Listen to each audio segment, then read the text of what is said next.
So when we're talking about beauty in this recording, I really mean aesthetic beauty. What does it look like? What does it feel like to be in the space? And from that, probably the first series of principles we can talk about have to do more with the formal composition of the structure, of the facade, or even of the floor plan. And there are a lot of words and principles that one learns in architecture school, and you naturally learn over time as you do more buildings, such as things like contrast, symmetry, hierarchy, order, balance, unity, asymmetry. These kinds of principles are often taught when one is teaching architecture and design, and they're often employed when you're designing a building. Yeah, because they are tools, right? They are design principles to help you get to creating beauty. It's kind of like if you're a woodworker and you're trying to, I don't know, carve a wooden box out of a block of wood, well, you're going to have like 5 different tools on your workbench, right? Those are kind of the tools that we would use to carve our wood box and make it beautiful. Yeah, they are things to keep in mind. When I was a student in architecture school, I had these 2 professors when I was I would have been a second-year student, I think, and they came up with this acronym to teach young students about some of these principles. And the acronym was CHOBU, which at the time sounded ridiculous. It still sounds ridiculous, but I guess it worked because I remember it still. And in that case, it stood for contrast, hierarchy, order, balance, and unity. Right. And there's some other words that I listed a few seconds ago, like symmetry. I wrote down also proportion. There's the idea of grids, which is pretty common. But those actually might not have been hierarchy. It might have been harmony. Oh, well, I've forgotten what trouble meant. But anyway, and in that early class, at that point, we weren't doing buildings. We were designing abstract models that were pure composition. And the idea, and one of the exercises was to choose one of these 5 words and create a model, an abstract model that had nothing to do with architecture really, but a physical model that expressed the principles of one of these 5 words. And it was an exercise to train oneself to understand wholly how do you communicate the idea of balance in a composition, just balance. How do you create something, draw something, model something that expresses the idea of contrast, of harmony, of unity, of hierarchy, of order, of whatever it was. And it was a really powerful exercise. Now, when we're designing, or at least when I'm designing, you get to a point very quickly where you don't actively think, I'm going to design this building so it employs the principles of hierarchy and unity. Those are my 2 principles for this building, and that's what I'm doing. That's not really the case. That also highlights your point that these are principles, but they are really used more like subconscious tools. There's skill sets that you have that naturally occur when you're designing. So it's more like you have the ability to see a drawing that you've produced and then critique it and understand it from these different lenses, almost in a subconscious manner, right? Because eventually you get to a point where you don't think about this word, you just feel this doesn't feel right, and it doesn't feel right. And if you were to trace it back to one of these words, you probably could. It's interesting because if you think about, you mentioned like your teacher in school kind of coming up with this acronym to describe basically like principles to get to beauty.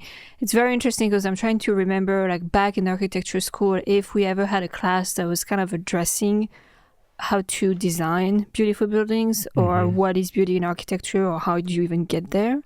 And the only thing that I could think of is, when we had architecture history classes and we would look at, I don't know, like the Greeks or things like that, and like look at the order and like again, it was order, composition, proportion, things that in some ways are still very rational and almost not mathematical, but like geometrical oriented, right? They're not like I don't know, like it looks beautiful, it feels beautiful, it's colorful, it's inexplicable. It was always like very rational in the way beauty was presented. Yeah.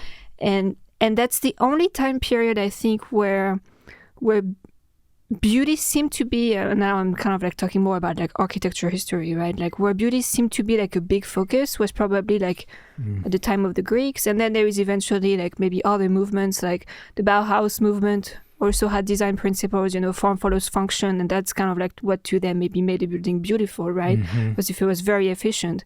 Le Corbusier had also his modular principle of design that to him was going toward his idea of what beauty is. Yeah, true. But there was never a kind of like a universal way across time and styles that architecture beauty seems to be taught in school, which is interesting. Yeah. That's a really, really good point. And it touches on a lot of things that beauty in architecture has been defined very, very differently depending on the time that we're in and the era that we're in, the century that we're in.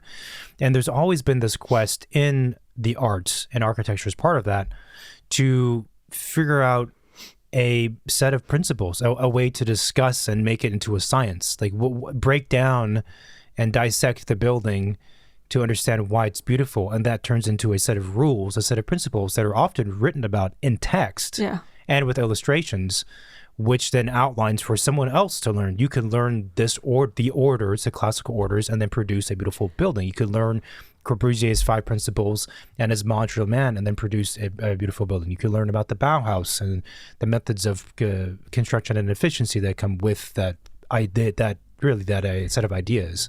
And I think also breaking down those principles maybe was a way to kind of guarantee that you could do it again. Sure. Right? Because I think it's maybe easier to create one thing one time that is beautiful. But I think it's probably even much harder to create many things multiple times that each are beautiful. So given the historical references, I will say that the way we practice, and I think where we are right now in time as a generation, as an era of architecture, is there is not really a set of rules that we all adhere to or follow or believe in. We're kind of past that. I think also, even if we look at society in general, it used to be quite homogenous in different cultures, right? And now we've moved closer and more toward a society that's embraces heterogeneity, right? And architecture is the same way. So we no longer have these classical orders that we should all follow because it's the thing to do. We kind of reject that, again, as a profession and as a practice, but also kind of as a society, right? So beauty and how you create beautiful architecture is been kind of exploded into a bunch of different ways to get there. And I think that conversation ties back into architectural styles. Sure. Right? Because let's say you had, I don't know, Victorian or, I don't know, like Georgian or whatever, American style was there. And I think like those styles, again, were basically applying a rule set of design that produced a certain type of architecture that was telling people this is the standard of beauty of this style. Yeah. Right? That was kind of like somebody else had decided that, and that was established, and that was the standard. But the standard of beauty in 2024 is ever changing, and it's different for you, for me, for the person next door, So, but are you saying that beauty is subjective? No, I'm not saying beauty is subjective, but I'm saying now it's not so much, let's say, maybe, well, I don't know, it's kind of an abstract question. I feel like before the styles were kind of like someone else, it was telling everybody what beauty was or should be. And we kind of had to pick from a catalog of beauty and be like, this is the beauty that I want, right? And now it's very much like, I don't really care about whoever's telling me what beauty is. I'm going to go with what I think is beautiful, which means, therefore, that there is a whole lot of different beauty available out there depending on people. I'm talking about like homeowners, for example, right? I'm not necessarily saying that a thing that's beautiful to me is not beautiful to you. Like, I do think there is still a baseline of what is beautiful across everyone's taste that still exists. Yeah. But there is more color to beauty, let's say. The way I would describe it, this difference in terms of, again, eras in architecture and where we are now, is that previously there were rules you should follow. There were prescribed rule sets. You could design a building sort of by rote, right? with all the 3 examples or 4 examples that we've given. It's a rule set you follow, and if you follow and you adhere to those things, then it is therefore beautiful. Yeah. Like an equation. Yeah. It produces beautiful. It equals beautiful. And so there's rules versus principles and tool sets. And so what I'm describing also with the words of proportion, scale, hierarchy, balance, order, unity, symmetry, those are tools. They are not rules to follow.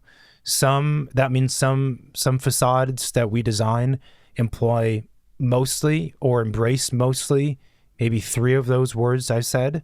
Maybe it's 1 of those words, maybe it's 5 of those words, maybe it's 2 of those words, in whatever combination that it feels appropriate for the building. But they are not rules to follow. No one's telling me that if I have a column of X height, it has to be this wide with a line at here and here.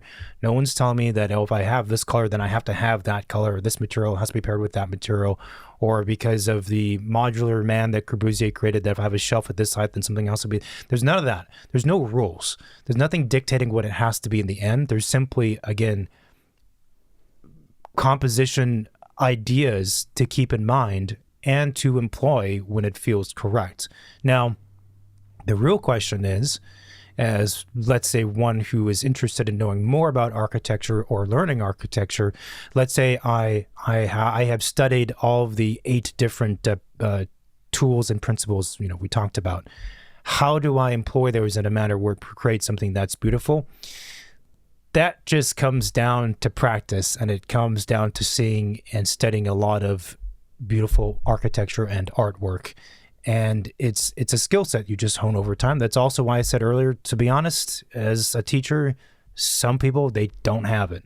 And you can see it. They could try for the next 10 years and they're not really going to surpass a certain level. And I don't know why that is. I don't know. I guess if someone's born with it or not born with it, I'm not sure. But there is that space that I think a lot of good architects operate within that make them special and different. Yeah, no, I mean, even if you look in the street, if you look at fashion, for example, right? There is people who know how to put an outfit together, and there is people who don't. Yeah. Right?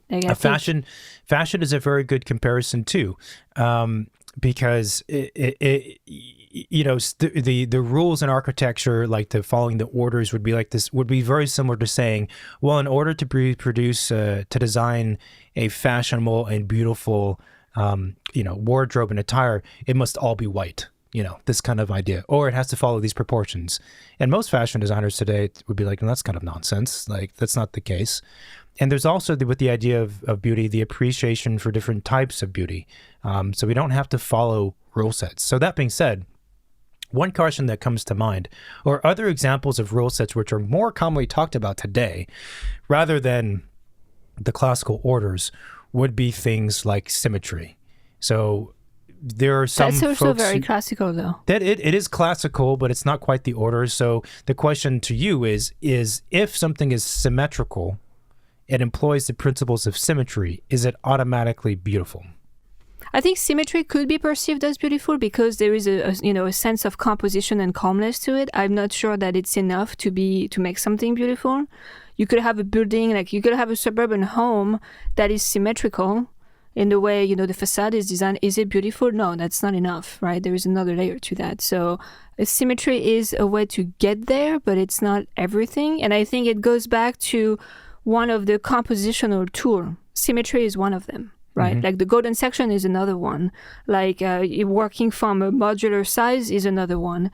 But those are just tools. They're not everything, like it's about using the right tool with the right element and kind of like finding the balance and the chemistry between things, and it's not always rational or mathematical.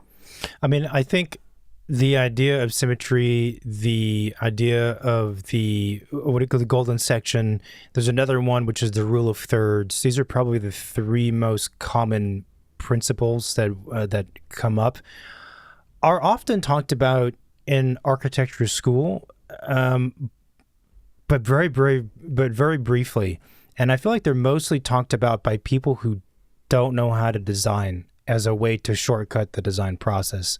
So what happens is when you're designing something, it's a tricky process where there's a lot of unknowns and there's a lot of iterating. And I think it's natural for people who don't know how to do that. They want to find something they can latch onto to give them security. So they think about, okay, if I employ the principle of symmetry and I have symmetry in my design, then it will be maybe not completely beautiful, but it'll get me a third of the way there. Okay, now I'm going to employ this other principle. Okay, now I'm more there. So we've had, again, like young architects, let's call them students, and some clients who are like, well, what about the rule of thirds? What about the golden section, the Fibonacci curve, and this and that? And can we do that? Will that make it beautiful? And honestly, I think it's just an attempt for people to try and deconstruct and understand something and make sense of something that they might not understand. And I think also a lot of those, come from different, let's say, different disciplines even, or can be used for different effects, right? So like the rule of third compositionally, if you do photography, you could use that as a way to compose an image. Mm-hmm. But again, it depends. Like if the image is just a tree and a lake, and the tree is at the 1/3 mark, and the lake is on the right, yeah, that works compositionally. Is it beautiful? No, it's not enough. The symmetry aspect of things is a very classical principle, right? And that was why was I used? That was probably used because it meant order, grandness. Like if you look at a plan or a building or a castle, right? And like the procession is symmetrical. You have two spiral stairs on both sides. It's more dramatic. It's used. The tool is used in a way to get to a certain effect with the result, right? Mm-hmm. So using symmetry for a kitchen, yeah, it's possible. Is it gonna rock the kitchen and make it like beautiful? Probably not. Like that's not enough. Yeah. So I think that's where the game of creating a beautiful building becomes a bit more complex, because you have all of the dozen different things that we've mentioned that get used in different ways in different times, and sometimes not at all, and different proportions to where it makes sense. And there's no rule to follow to make something beautiful. And I think that's where the mistake happens in people's minds, is that they want, when they're not used to being in a design mode, which is to say they're not used to being lost and confused, right? They grasp to these ideas as a way just to have security. And that's not how we think. That's not how an architect or a designer thinks. It's in fact, to be honest, for us, it's uncomfortable. Like when people ask about that golden section or modules or whatever it might be, I get uncomfortable. I'm like, why are we talking about this? This has nothing to do with the building being beautiful or good in the end. You're just saying stuff because it's also, I have an issue also with, I think it's sort of like this in today's age, this Instagram, TikTok, bite-sized soundbite thing that you can grasp. It's labeled, it's branded. It's this thing that you can grab and hold on to and then stick it over here. Now you've solved the problem, right? It's similar to, in a functional sense, the golden, what do they call it? The golden triangle in kitchen design. And there's definitely some logic to it, and there's definitely reasons why it works, but people obsess over things like that. And I shake my head. I'm like, to me, it's this might sound harsh. I think it's a clear expression of their insecurity and their need to have a very clear, more mathematical understanding of something in order for them to find it valid. Yeah.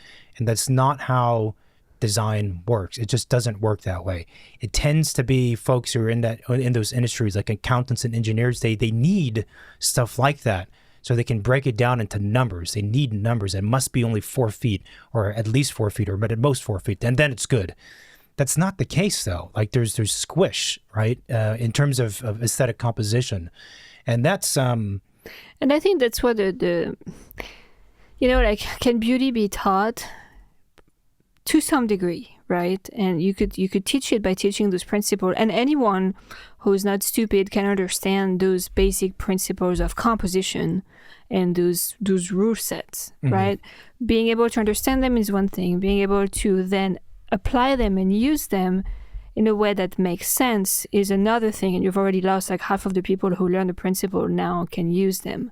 And then you have being able to go beyond those principles to make something beautiful. and then it's only like a tiny percentage of that group that's left and able to do that. There is something about beauty that is more, I think, to me maybe on the elusive and sensibility side that is harder to explain, and that is harder to break down as a recipe to recreate, maybe, you know. Like if you look at art and music even, like I don't know what kind of music makes you feel that it's a beautiful piece of music versus another one. But when I look at art, for example, something to me that would be beautiful, first of all, isn't always necessarily something that I would typically like or would be my style or would be something that I would know I would want. It's kind of usually the opposite. It's something that would be more surprising, more shocking, just like kind of like provoke my emotion in like wakes up my emotion. If something is just kind of like peacefully beautiful, it probably won't captivate me as much. So I would probably say that the art pieces that I would find beautiful are the ones that are like they're grabbing me. They're like I'm obsessed. I have almost like a tension between the piece I'm looking at and my emotions, and I don't necessarily understand it all. And those are also pieces that I would not forget, that I would see in a museum or an exhibition, and I would not forget. Yeah, I think there's definitely an awe-inspiring factor to something that's beautiful for the most part, but I think you brought up a good point, which is just because something is not of a style or a palette that you personally like doesn't mean it's not beautiful. Yeah. And that's probably the biggest difference also, I think, between artists, designers, architects, and folks in those categories versus the average person who maybe hasn't studied those things, is they tend to think about beauty as being closely aligned to or synonymous to what they like and what they find personally to be stylistically in their preferred flavor. And it's just not true. So I think that's also where, in some ways, as I'm thinking about this, people who are studying architecture, students, are very similar to clients in their level of understanding of architecture, which would make sense. And one of the things with students and with clients sometimes is that they are way too strongly tied. Their notions of beauty are too strongly tied to their personal references, which are based on things that they've seen that they've liked. And because they have an affinity toward them, that becomes categorized in their brain, left or right side, that's on the beautiful side as opposed to the ugly side. And they use those references that they like subjectively as a way to judge stuff, as a way to create stuff. And that's I'm not saying it's wrong, but it's a very, very limited way to create or understand architecture. So I would say like clients and homeowners and people, general public, who have more exposure to the arts, or they collect photography, or they are photographers, or they collect artwork, or whatever it might be, they tend to have a heightened sense, or they're musicians, they have a heightened sense of what makes this design feel beautiful and work, even if it's not quite their cup of tea. And that's a more productive and more interesting conversation versus some people, they see something and again, oh, it's white, I don't like white. Like, well, there's other things happening here that we should talk about rather than just this one aspect. And I find that for people who are not, again, as educated in the kind of art space, and or they don't just trust the people they're working with, what they are yearning and wanting to go toward is just a regurgitation of something else they've seen. And the things they've seen are not even good a lot of times. It's more like just stuff they happen to like. And again, the idea of liking something versus it being beautiful are completely separate things. Yeah, and I think the distinction comes in the fact that you are indirectly doing like an appropriation of the thing, right? It's like, do I see myself like living in this space? Do I see myself like buying this thing? Does that represent me? And I think that's where the other group of people kind of like is able to not project themselves into that specific object architecture or style, and just more objectively or more sensibly look at it for what it gives as emotion. Yeah. You know, I think it's like when people travel to places in different countries, there's people who enjoy and find things beautiful like all across the world, and even if it's not, you know, where they would live, what they would wear, what they would eat, like they find beauty in the diversity of those things because of different reasons, right? And there is the other group of people who travel the world and they're complaining the food is not like the food that they have at home. You know, like people wear like weird outfits and their houses are not as good as ours. And, you know, and it's kind of like, I think it's kind of like in the way you appreciate and you look and your outlook on things. It's kind of that is, are you being a bit more objective or are you just like being in your lane? Yeah, there is an appreciation and understanding for what the thing is. Its inherent character, its inherent truthfulness and honesty for what it is and what it's trying to express. And if it has integrity, then I think the well-traveled person will understand the beauty of that thing. The person who is, let's say, not well-traveled or not open-minded will just reject it again because, well, I don't like that flavor, so it's bad. Well, you know, I mean, another comparison is probably to food, right? I'm sure if you spoke with, you know, a top chef, they have a great appreciation for all different kinds of food. And not just because of the flavors that they prefer and the cuisines they prefer, but because they understand the complexity of the composition that makes up X dish. Even if they wouldn't have it every day or they wouldn't have it for breakfast as their preference, they can understand the beauty of what's happening there. And the same thing applies to architecture. I think the same thing applies for clients, you know, like, you know, sometimes you have clients who know exactly what they want. And it's kind of like, okay, well, but is that beautiful? You know, or is it not beautiful? And before you reject something, did you look at it and find if there is maybe something that you find beautiful in it that could be used in another way rather than rejecting it completely? Because I think if you keep an open mind to what beauty is or could be, you could discover things that you were not expected in your own standard of beauty, right? And therefore, you can kind of deviate from the pre-established standard in your head of what beauty is.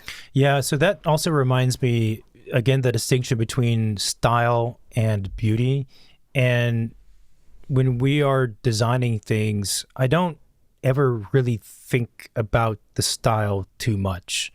Maybe perhaps because the general stylistic aesthetic direction we're in is already set. Like we don't do classical things. We don't do like pseudo Spanish, whatever they call it, Spanish, Tuscany, Italian villa. People always mixing words too. It's like I'm doing it's sort of like Tuscany with a little bit of like French chateau, and you look at it, it looks like a cheesecake factory. Like, okay. And I'm like, Tuscany is there, France is there, you don't know and what Spain you're is talking there. about. Like this is, and it plagues California, all these kind of ideas. So, you know, we don't do that stuff. So we do have kind of a direction, I suppose, but I don't think about it like, oh, I'm trying to create this style. I guess beauty would be more the thing we're heading toward. And it's not like I consciously think I'm trying to create something beautiful, because obviously that's a goal. But I do find that's also a distinction, right? And style tends to imply also superficialness to a degree. It also gets close to the idea of trends, and which gets close to the idea of what's favorable in a very short period of time. And that's also the mistake, or the difference, is that some people see it only that way and they want to copy and paste. Well, I saw that. Can we put that over here? Put this into the project? Or they saw all of these, like in probably across the world, but in California, at least right now, for the last probably decade, all white houses that are all white inside and outside with black trim. That's like the thing, right? And it when it first occurred, it was relatively new and it felt interesting and good, but now it's been worn out. But that's just an example of people seeing all that stuff and liking it for some reason, valid or not valid, and then saying, why don't we do the same thing over here? When that is an inauthentic way to produce a work of art. It's inauthentic to have a superficial aesthetic goal in mind. That's not how designing something takes place. You have to let it evolve into what it wants to be, understanding the core formal composition principles of hierarchy, balance, symmetry, order, proportion, and all of these things. In terms of music, it's an interesting thing because I think the strongest comparisons between music and architecture are the former ones. So in music, there's the idea of rhythm, space, silence in music is super important. It's as important as the notes themselves for sure. You have ranges, you have softness, and you have loudness. You have speed. You have all of these things. You can even extend it further. You have motifs. You have things that repeat, and then are variations, themes and variations. There's like the entire lexicon of music can be applied directly to architecture.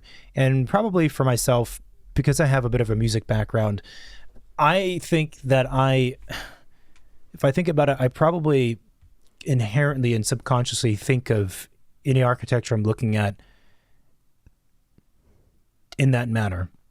It's not conscious. I don't make conscious comparisons when I'm looking at stuff or designing stuff, but I think it's for sure there. And sometimes, and you know this because we work together, when I see something I don't like, I don't even use words. I'll be like, da da da da da da da da, and like I don't know if that makes sense to anybody. And I'm like, but that's like, or when you're drawing, it's like a line and then dashes, or it's a hard line and a soft line, a hard line that turns up, and the turn that goes up is not a soft turn; it's a doink doink. It's strong, or maybe it's two separate lines, which is different, or maybe the lines intersect, which is a different thing too. So that explains a lot of your sketches. Yeah. So like even when you're sketching something, right? How, let's say, two lines that are different degrees, 90-degree difference, right? How they are drawn with a pencil or a pen indicates very different emotions and relationship between those two lines. Again, is it a continuous one? Is it a curved one? Are they two separate ones that intersect? Is one thick? Is one thin? Is one a bunch of strong lines? Is there a gap between them? These are fundamentally completely different things in terms of the composition of these two elements. Now, I've probably said like maybe 5 different relationships between these two lines, and there's probably another 5, and that's just with 2 lines. So when you think about the composition of a building, which is composed of like 100,000 lines, there's a lot to consider. But anyway, so the music is probably how I think about architecture formally more than anything else. The thing also I feel that's very interesting with music that translates to architecture, but in a less obvious way, is the tonality of sound. So in music, there's the idea that if you have a note, and it's a note, it's not just that note. It can be shaped, and not just in volume from loud to soft or loud to soft or soft to loud. It itself has shape. So if you imagine that a note is a 3-dimensional kind of, I don't know, beam of sort, you cut a section through it, right? And there's a circle that is the section of the note. The note can feel very hollow, and that section is hollow, like, I don't know, it's a wiffle ball kind of thing. It can feel very solid and rich. It can feel heavy. It can feel bright. It can feel dark. It can feel many, many different things. And a note sometimes will feel like it's made of pure, solid, rich, thick, heavy gold. And other times it feels like it's made of tinfoil. And I think there's, in that, again, the tone and the shape of the note and the darkness and the lightness and brightness is not as easily transferable consciously to architecture. The same as like rhythm. Well, we can think of the rhythm of facade, the rhythm of a piece of music. That's like easy to understand. But the shape of a note is a different thing. But I still think it does apply to architecture. It does apply to architecture, and maybe if I'm thinking about it, it's more about the materiality and the texture in architecture, maybe. But I think there's something there, for sure. I wish I knew music so I could understand this better.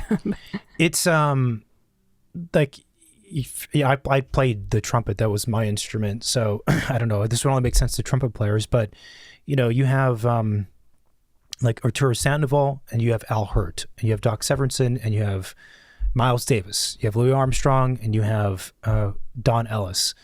And each of those people playing the same instrument, playing the same notes in the same order, sound completely differently, even if the rhythm was the same, right? So what's left? What's left is the texture, I guess, sort of the materiality and the weight of the note. I think it's really interesting. I was sticking with the music comparison. Just one other example was that, with string instruments, which I never played a string instrument, but I know that there's I forget what they call it. I think it's a downstroke and an upstroke. Like when you use the bow, you go two directions, obvious, with the bow, and there's a down and an up, and so you're playing the same note in both directions, but the downward one has a downward feeling to it. It feels different. Not just when you're playing it, but it sounds different. It feels downward. And the up feels upward. It feels light. It feels up. And I think there's definitely that same thinking in architecture. You have a wall. Is that wall going into the soil? Do you feel that it's embedded in the soil? Or do you feel like the wall is floating off of the soil or has a lighter touch on the soil? And that can be applied to a bunch of other things too. But there's a richness to the, again, the vocabulary that's used in music and the feeling in music, especially I think when you're playing it viscerally, that can be applied, that is applied to architecture. For me, it's right there. They're the same thing.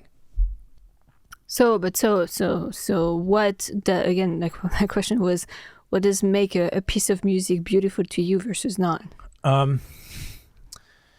I certainly have preferences for things. I think it really gets back to the larger statement of if it's trying to do, if it's honest in whatever it's trying to do, and if it feels authentic, then it's probably good music. And it doesn't really, again, have to do with the style of the music. It doesn't mean that if it's pop, I don't like it, or if it's rap, I don't like it. It just has to do with just the honesty of what it's trying to achieve. And it doesn't mean that a piece of music has to have a lot of notes and be super complex. It can be very, very sparse. The same thing with architecture. You can have a very minimal architecture and I can find it beautiful. I can see architecture that's super complex and has a lot of pieces to it. I can find it beautiful. And on both ends of the spectrum, I've certainly seen many examples where they're not good. They're not good at all. It's interesting too, because also you can imagine, like, if you use beautiful elements, would that make, the building beautiful? Yeah, that's a good question. The answer is no, of course. The answer is no. Yeah. I think there is a lot of those, shortcomings in doing that too. Like we talked about, like kind of like the formal composition being somewhat an illusion of beauty because it's not enough. I think it's the same thing with like using expensive materials or expensive, appliances or windows or hardware. Is that going to make it beautiful? Well, the piece itself is beautiful. Is it making the overall composition beautiful? Probably not. It's the same with music, right? Like you can use the most expensive guitar and play the piece, but if you're not doing what you're doing with what you just described with the notes, you can have also the best musicians if the composition that they're playing from is not good, then it doesn't work, and that's probably what I'm thinking as well. It's sort of like, even in TV and in film, you can have the best actors, the best sets, the best CGI, the best wardrobe and costume designer. If the script sucks, you can't, everyone knows this, right? In film and TV, you can't overcome a bad script. It's not possible. The same thing applies, I think, in architecture. You can't overcome the poor arrangement and connections and relationships between items. You can have the nicest marble in the world. If it's not used correctly, it makes no difference at all. And how... I was thinking also going back to music, that in music, there's definitely science behind it. There's an understanding of chords, which I understand a little bit, but not a whole lot. And you play different notes, they resonate a certain way with each other in your ear, and they feel and sound a certain way. So there are like principles. There's a science to it, of course, right? I think in architecture, those principles exist, but they're a little bit looser because... And in our case, it wouldn't be, how two notes interact. It would be about how two surfaces or materials interact, and they're tectonic. So tectonics is another word that's used in architecture a lot, which is basically the study, the science, the employment of how things, two physical things relate or don't relate, how they are attached or not attached to each other, that connection, right? That joint, is it a bracket? Is the bracket exposed? Is it hidden? What does that bracket look like? Is it a pin? Is it many, many different things? And so probably the tectonics of architecture gets to the specific relationships between stuff, and is now that I think about it, probably one other aspect of architecture that non-architects don't think about or don't see as being critical to creating a beautiful building. The tectonics have to be sound. And I don't mean structurally, like sound, as in it's going to stand up in an earthquake. That it does, yes. But I mean that it makes sense, again, for the overall statement it's trying to employ. Is the project about floatingness and gaps between elements? Or is the project about solidity and things being firmly morphed together so they become one thing? Or is it about expressed connectivity, so the steel connections between different beams and posts is heavily expressed as part of the aesthetic, and that's part of the spirit of the project? It was a lot of a lot of things to unpack with tectonics. So there is other things in architecture that could be employed to create beauty, right? And those are things that maybe people might not necessarily think about if they're not architects, or might not think that it really contributes to create beauty. But I think, like, for example, like daylight or artificial lighting, like light in a space, is what can make a space almost magical and therefore beautiful, or the complete opposite. Yeah. Like let's say if you go and you visit a church, what's going to make the church beautiful or magical, or you're going to have that awe moment, is the light. Yeah. How the light is going to penetrate the shell, the building, right? And I think that's very much undervalued, because it's not a trend. It's not something that, people are bragging about. Like it's kind of like maybe one of the tools that architects used, that's not out there, known about, but that is one of the main and also fairly basic tools that we use in order to make architecture beautiful. Basic, but also it's one of the aspects of architecture that is not done well by novice architects because it's a bit more elusive, right? When we think of materials themselves, so brick versus wood versus concrete, well, everyone can imagine concrete, everyone can imagine brick and glass and wood, and you can see it, you can hold it, it's there. And you can look at it and say, I like it, I don't like it, it works for this palette, it doesn't work for that palette. But light is a much more difficult thing to comprehend because it's ephemeral, it's changing, it's shifting, it's kind of amorphous in a sense. But you're correct that light is critical. And this also, you can compare architecture to photography in that sense. If you talk to any photographer, you ask them, what's the most important thing in terms of creating a beautiful photograph? Light. Hands down, 100 out of 100 photographers will say light. If we're just talking about the aesthetic beauty, not like the intention of the photograph, it's light. It's always light. And that's also why when you learn photography, you typically start off by learning black and white photography, because you remove all that material stuff. You remove the color, the greenery, the browns, the blues, and you just talk about the core essence, the first principle of light. And that's also why, thinking about it, when one is studying architecture, you don't start off by creating abstract models and buildings with an understanding of materials. You start off with they're just pieces of cardboard, and that's it. There's no, and maybe there's an understanding of, actually not. The first models, there's not even glass. It's just cardboard. It's just form and space and mass and space and walls and space. There's only two things. And then therefore how light enters this thing or moves around it. You're right. Like if you look at black and white photography, like if you do have the light, like the strong blasting light on the subject, or like a strong shadow, you start talking about the contrast and the different nuances of like blacks and grays and whites, and where the delineation is, and how does the light touches the subject and outlines it or differentiates it from like the background or the foreground. And it is actually a very powerful tool, because color, is pretty complex and magical as well. But if you just look at the light, you can achieve a lot just with that. So, again, it goes back to using expensive materials and expensive like little features and sprinkles. You can go as basic as good architecture and good light, and that could be it to Yeah. make something beautiful. It's funny.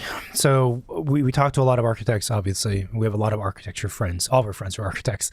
And a common question for fun is, who's your favorite architect? And one of the most common answers is Louis Kahn. And if you don't know who Louis Kahn is, look him up. Louis Kahn had typically a very, very restrained material palette, as a lot of famous architects have in the past for good or bad reasons. And what he's most known for is his formal composition and the use of light. So the favorite projects that always come up by him, aside from the Salk Institute, which is more of an outdoor space generally, we could say, is their Orange Chapel in France, and what is it? It's the museum in Texas, the Kimball Art Museum. Yeah. Both of those are the most important quality of both of those works is probably the light. It's just the light. And we don't even talk about materials. Yes, there's concrete. I think one is like stucco, but no one ever talks about the materials of those projects. It's the light. Yeah. Right? And I would have to say too, strangely, a lot of times we take over projects from, we get clients who are looking to replace their architect. I don't know why that's the case. So we've seen drawings and things from other architects. And the thing that's missing from the thinking is the light. It's kind of a weird thing because it's like one of the fundamental primitive aspects of existing as anything on this planet Earth is the light. And yet it's never shown. Like, so when I see drawings, elevation drawings of the outside or the inside, like, where's the light? Or sometimes it's too much light too, which could be bad, Yeah. Like too much light could just destroy your project. So it could go both ways. It's it reminds me that in one of the projects, actually two of the projects we're looking at recently, the last couple of weeks, there was a discussion of where to locate this item. And I think it was a stair in one of the projects, and there were pros and cons to locating the stair over here or over there. And there's a lot of pros and cons to it. And if we were just talking about, forget function for a moment, that was part of the conversation, obviously, but forget function. Let's say we're just talking about the beauty of the composition, the beauty of the space. Where does the stair want to go? And there were strengths and weaknesses to both locations we were debating between. But one of them, the one that we ended up with, and a large part had to do with we know how the sun is going to move, and we know that for the majority of the time during the day when the sun is up, the light is going to cascade along this wall where we want to locate the stair. And that was a big factor in knowing where the stair should go, because the stair in this case was meant to be kind of a centerpiece and all this other stuff. The stair, if we didn't think about the light, is a completely different stair if it doesn't get sunlight. And it's the same thing with this outdoor courtyard space that we were reflecting on the other day. If we locate this wall of the courtyard and it faces south, that wall is going to get sunlight. It's going to activate the courtyard. Versus if you imagine that wall having no sunlight at all, then that courtyard would be very different. So, just thinking out loud, I actually think it's I don't think it's thought about enough generally. And I also think that's where, using the tools we have these days, like apps to track the sun or geolocating the building accurately to where it is in the world, yeah, and understanding where north is, basic principles, but super impactful to understand whether or not the building works. You can have a building that looks like it works. If the sun doesn't move in the way you anticipate it, it doesn't work. It doesn't, especially when you get to the interiors, I think, and you're trying to create dramatic moods for light to be cast across the wall or to appear like as a tiny strip for whatever reason. If the sun is actually not there, that doesn't work. It's funny. I feel like the light could bring drama to us, but in a good way, right? Yeah. And yeah, it is a little bit overlooked. The other thing is, of course, talking about beauty and architecture, is materials and texture. Those are a big one, and it could, again, you could use the simplest materials or the most complex materials. It really depends how and where you're using them. Yes, I agree. I think materials is also one of those examples of an item that's very easy for people to think about in a more superficial manner if I like it or I don't like it. Like I've heard so many times from people, I don't like brick. And I'm like, right, well, when you say brick, I know what you're thinking of. I know you're thinking of the Three Little Pigs and the Big Bad Wolf, and you're thinking of the brick house. You're thinking of the classic brick in a stack pattern. I think my mom actually doesn't like brick, like red brick. Huh? I think my mom doesn't like red brick. Right. And I think because it's associated with a memory of her childhood or something, you know? Sure. And look, everyone has their own personal, let's say, quirky likes and dislikes based on probably old memories. And that's fine. I'm not going to argue with that. But to dismiss the brick is a very silly thing to do, because there are 1,000, if not more, versions of brick and how we use brick. And so I think materials is one of those things where it's easy for people to just dismiss it. And it also highlights the fact that not only can a material, when we're using generic terms like brick or wood or whatever else, can be very different from one case or another, it also is very different depending on the context that it's in and the design around it. A dark wood flooring. Ew, I don't like dark wood flooring. Okay, well, do you like it in this context? Yeah, it looks great over there. Okay, well, then maybe we need to rethink this idea of you just don't like all dark wood flooring, right? Yeah. And that's also, I think, it's a challenge to kind of overcome those essentially preconceptions that we have about these labels for materials. Maybe it's me, but that's also I don't like labels. I hate labels. I don't like people saying that they don't like brick or that we must employ the golden section or must have symmetry. Like these are just labels you're using to partition things. It's not necessary. Let's exist in the messy stew. Right. I think something else that makes architecture beautiful is, of course, the context.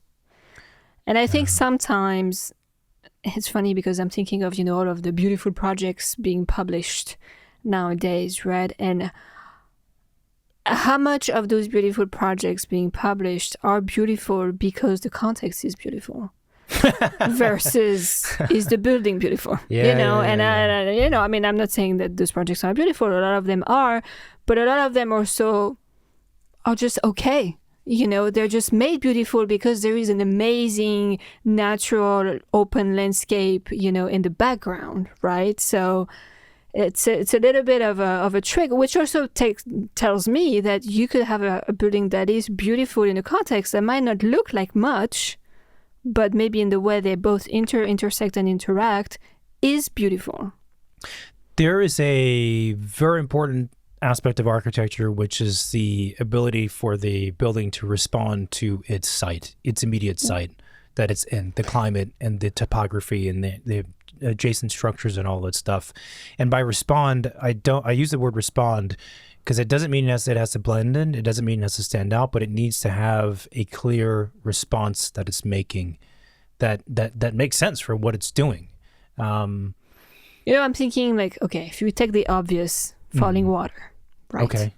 Falling Water by Frank Falling Lloyd Water Wright, by sure. Frank Lloyd Wright. Right.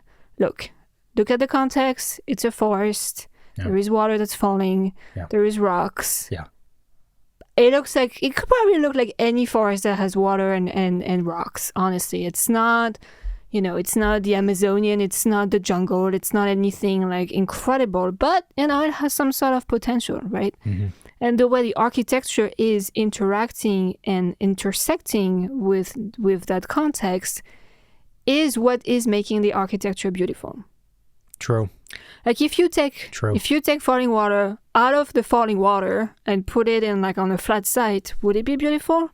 It'd probably be okay. I mean, it would be a nice suburban home, right? If you zoomed in to just see the building in no context, you'd say, yeah, this is great. But then as soon as you zoomed out to the context, you'd say, this makes no sense. So it's kind of like, for this specific example, I think what makes it beautiful is that almost a kind of a clash between the context and the architecture. That's what makes it magical and special. One of my favorite topics in architecture is the relationship between architecture and nature and the natural landscape. I think there's just there's so many ways to deal with that relationship. And again, it spans from camouflaging on the extreme end to complete rejection of one another and complete, almost like just contradictory and contrasts between the two. And I think it's a very rich area of study within the practice, within the art of architecture. Now, if you live in like a flat land, with 3 trees around, like the context isn't necessarily as rich or has maybe has much of a potential. It would appear so. But there's always ways you can extract things from the context to create beauty in architecture. Always. Even a building in the desert could be beautiful in that desert, specific context. Yeah, absolutely. I think there's context at that scale. I think also cultural context is a very, very, very important one, because different cultures across our current place and time have different standards for what is considered aesthetically pleasing. And certainly, again, if we look back in time across history, that's a different way to think about cultural context as different eras in history and architectural history. And cultural context is super critical. I think it also that quickly goes over into the function of a building and what people feel comfortable with. Mm-hmm. People live very differently in different places, and the house, what we perceive and what we think of as a house in Western countries is very different from Eastern countries and different from other places. And even within Western countries, it's entirely different. But anyway, so more in the aesthetic and the beauty portion of the conversation. Cultural context it's critical. I think also what's fascinating, probably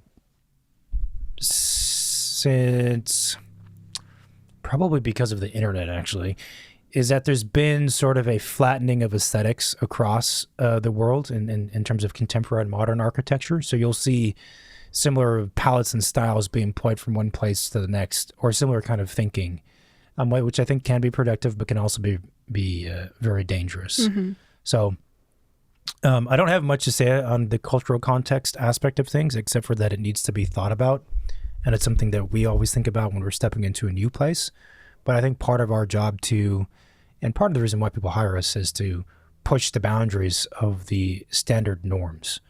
But you don't want to push boundaries by doing something that is just trying to be rebellious and reject the cultural norms. You kind of want to take those cultural norms and push them further in their kind of evolution, if that makes sense, rather than trying to be combating them.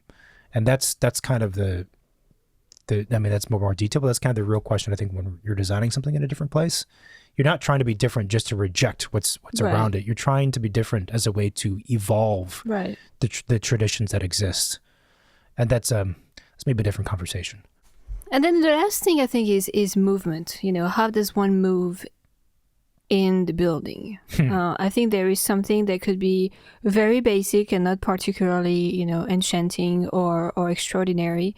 There could also, the procession itself could be what makes the building amazing, because it is how you perceive it, how you experience it, how you discover it. Yeah. And the same with light. I think those two are kind of like disregarded most of the time, because of, maybe because of conventions and standard, like, window must be this size and you must have a hallway here and an entrance there and a second exit over here, and that's kind of like the movement through the house. Yeah. And it doesn't have to be that. I think it's also one of the things that's less obvious. Again, like, people can look at a brick and decide whether or not they like that brick or don't like that brick, and whether or not they've seen it before. But looking or experiencing a house and talking about movement and circulation in the house, the circulation of people, it's not really commonplace. But in architecture school, when you're studying architecture, one of the first things you learn how to do is diagrams. And a diagram is, as you'd imagine, is a drawing that depicts a certain aspect of the building. And the most fundamental diagrams, there's a program diagram, the understanding of where different functions go. There's a sometimes light diagrams, and there's circulation diagrams. Like the circulation diagram, the flow of people, is probably like the second or third diagram you learn in like first or second year. And it's not something that the general public necessarily knows about or thinks about. But how you move in a space will dictate how it feels and dictate whether or not it's beautiful in the experience. And we talked about this a lot before, but that's probably the biggest mistake, the most, the primary reason why a lot of houses we've been in feel terrible is probably circulation and then light, those two. It's not, the aesthetics, that the cabinetry is old. Like, that's not what's making this space feel bad. It feels bad because the circulation sucks. If you look at like why people are remodeling their homes, in most cases, it is these two. The house is too dark and the rooms are too like box within a box within a box, and it doesn't flow well. Those are the two things. And what are people doing? They're putting big windows and they're opening up walls, and they're changing how you move around the spaces. And the way that we choreograph movement is also, again, it doesn't follow a set of rules. Not every house has to have a room where the kitchen faces the living room or is open to the living room, like a big, great room, vacuous open space. A lot of times that's the case with how we live nowadays, but not always. How you enter the house is not like a set rule set. So that procession through the house is choreographed, it is designed, it's with intention, and it follows the idea of the project. Not so that just it generically feels good, but it's part of the intention of the project.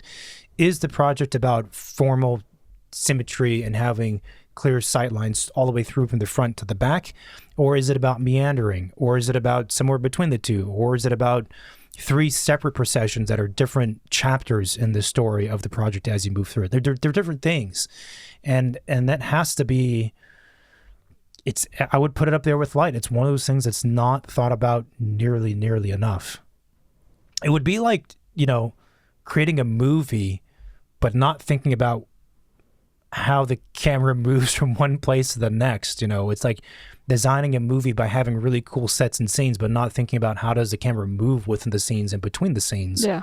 Like that doesn't make sense. It's a big part of it. I mean, it doesn't work without it. It goes back again. You can have all the material stuff, and you can have all the principles, right, of the formal stuff, but if the movement of the people in the space doesn't feel right and doesn't follow a logic for the project, it doesn't work. I think that's where the roles of the architects kind of come in, is to orchestrate, all of those different elements. Because one could think like, okay, well, I know I need this, I need that, so therefore I could do it myself, or it's not that hard. But it is what we do. It is orchestrating everything. Yeah, and I think that's also why the tendency these days for people to want to separate and partition interior design from architecture as distinct things is just silly. I don't think that's the case, and it also doesn't mean that everything has to be fluid.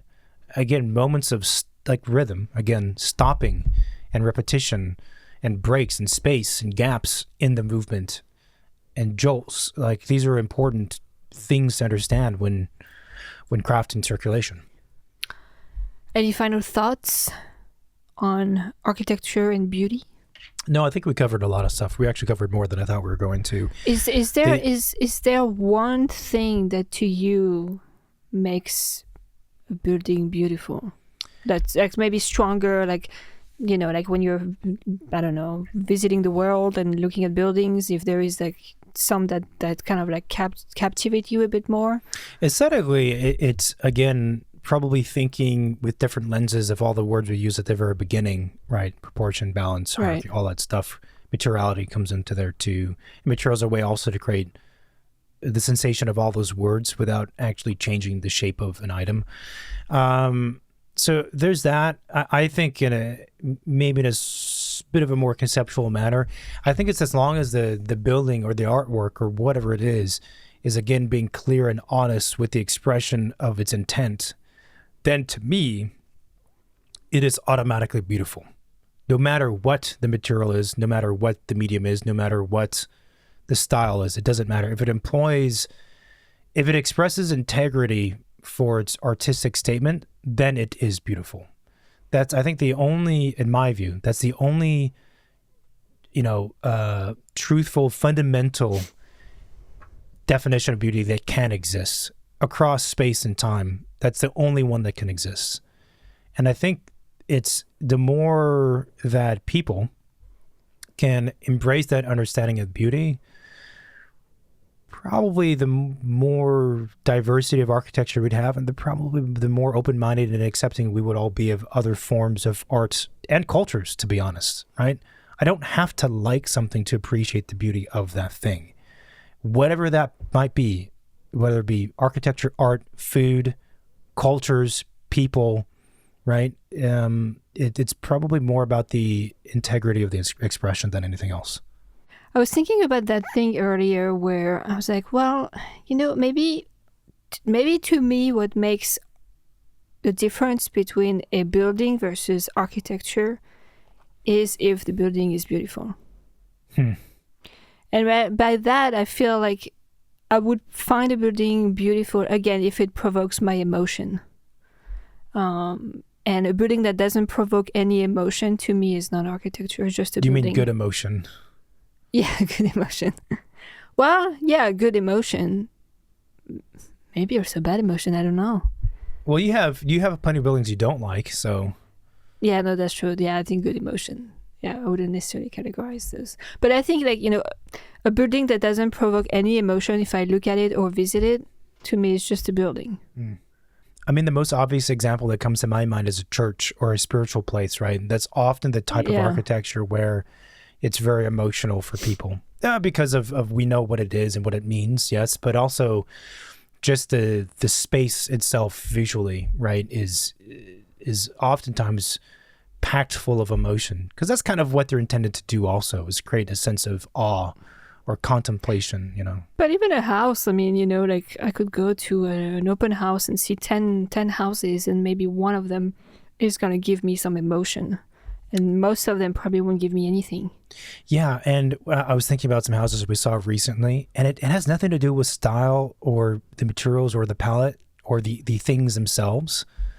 Like we were visiting a house that was for sale. It's modern. It has a lot of glass, floor-to-ceiling glass. It has nice wood floors. It has, it has like greenery throughout it. It has a really big open kitchen, a big island. It has clean detail. It has all the stuff that you would typically think would be aligned with our personal preferences. I didn't like it though. Well, I think it didn't have a soul. And maybe the soul comes from the beauty itself. I don't know, but you can kind of feel when a building has let's say, a personality versus not. Mm-hmm. That's why the way I phrase it is integrity, or it's an honest expression of something or character. I'm always saying that buildings are like people, and we like the people who are who they are. Yeah. You might not agree with them on everything. They might not be a person you want to hang out all the time, but you inherently love them to a degree because they are very honest to what they're being. Aside if they're assholes, and that's like a different thing. But if they're honest to where they are, it feels right. And I think the same thing goes for any, thing that we create. So my last question, what that's going to be? No. What is your favorite building in terms of beauty? And don't ask me that question. I don't have an answer. I don't know. That's a really difficult one because there's so many different ones. For some reason, the first one that came to mind was the Pompidou Center. I don't know why that came to mind. I think it came to mind because it's an extreme example of something that's beautiful and is a very specific taste, right? And it's a good example of when it first came out. If the French, as they did, would go around the news reports and do polls of people in the street, like, what do you think of the new Pompidou Center? And you get some people who are like, yeah, I love it because it's different. And you get people who hate it.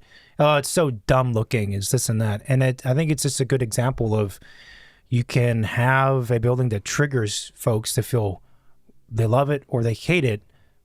But I think for any architect and any artist, anyone who's in creative industry, even a musician, you can't deny that it's beautiful, right? It is beautiful, even if aesthetically you might hate it completely. I also don't know if asking an architect his favorite building and what is beauty is the best, because we are looking at buildings in a way that most people don't look at buildings. But more people should look at buildings the way we do. Again, it's this objective, somewhat, no, I wouldn't say distanced as in like being inhuman, but it's again, you're appreciating the thing for what it is. It's like when you go to a restaurant, it's a certain type of restaurant. Like I might not eat it every day, but this is beautiful what you're doing and what has been done, and it tastes good. Like it's there. Yeah. Yeah, no, that's it. I agree with you. I think people should look at buildings more the way we do than not. And I think also people should wonder if buildings are beautiful or not, why they are beautiful or not, and again, if a building is architecture or not. Okay, that sounds good. Well, why don't we wrap it up and you give us an outro? Thank you, everybody, for listening to this episode. Hopefully, we got your brain going about what beauty in architecture is or mean. If you like what we do, please leave us a review on Apple Podcasts, Spotify, YouTube. We're on most other podcast platforms as well. You can find us on social media, Second Studio Pod. We have the website, secondstudiopod.com. We have the hotline, 213-222-6950. You can text or leave a voicemail. And that's it. We have a lot more coming up. So keep tuning, keep sharing, keep listening, and we'll talk soon. Yeah, you can find our office is out there as well on all the different platforms also. Yeah. Right? Okay. Thanks. Bye. Bye-bye.